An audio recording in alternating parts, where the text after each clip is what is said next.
To China, what happened at the Capitol last week was a propaganda gift. The communist government-owned Global Times newspaper called it an iconic humiliation. The madness of the Capitol has dragged America to its Waterloo. Chinese commentators have had a field day mocking what they call U.S. hypocrisy for supporting the sometimes violent pro-democracy demonstrations in Hong Kong.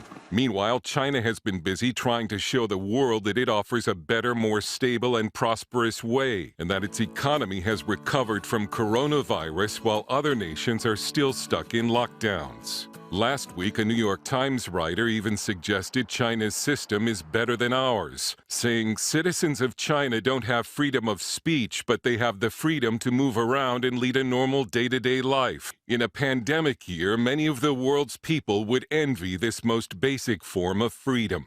Michael Waller, an expert on propaganda and psychological warfare at the Center for Security Policy, says this has been the public relations goal of the Chinese government since it first began to be blamed for COVID-19. Right now, Xi Jinping is doing everything right. Right now, China has perfect stability. It's the model for the world. And by the way, look at how bad the United States is. But as it tries to overtake the United States and become the most powerful nation on earth, China has become its own worst enemy. Despite images like these making it look like everything has returned to normal, China has not beaten coronavirus. A few days ago, it had to seal off an entire city of 11 million people and order mass testing. Longtime China expert Stephen Mosier. I think that everything that comes out of China, it's either greatly exaggerated or it's an out-and-out lie. Shots like these are supposed to help you forget that China is one of the most brutal dictatorships in modern times. Millions of Muslim Uyghurs have disappeared into Chinese internment camps, and Uyghur women have been subjected to forced abortions and sterilization. The Chinese embassy in Washington actually tweeted last week that this is good because women are no longer baby-making machines. But China's biggest obstacle to becoming the world's superpower is simply time.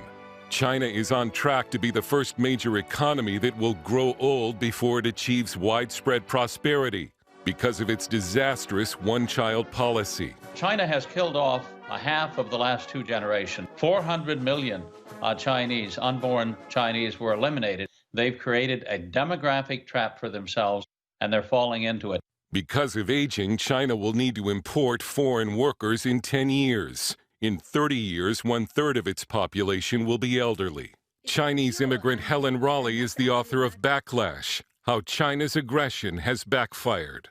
The aging population, that's a huge issue. That's why Xi feels like he really needs to hurry up. In China's race against time, President Xi has accelerated Chinese territorial expansion, causing border disputes with most of its neighbors and managing to turn them against China. Xi is the most aggressive, most assertive Chinese leaders since Chairman Mao. He's really a control freak and he's power hungry. China has moved big into Africa, becoming the biggest trading partner with African nations, but is sabotaging its own efforts by angering Africans with its deep-seated racism toward blacks. In this Chinese video, African children were tricked into saying in Chinese, "I am a black monster and I have a low IQ."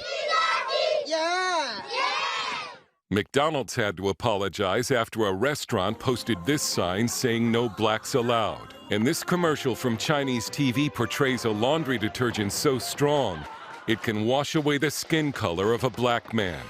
Chinese economic statistics are so untrustworthy that investment firms often use satellite images to find out the true state of the economy.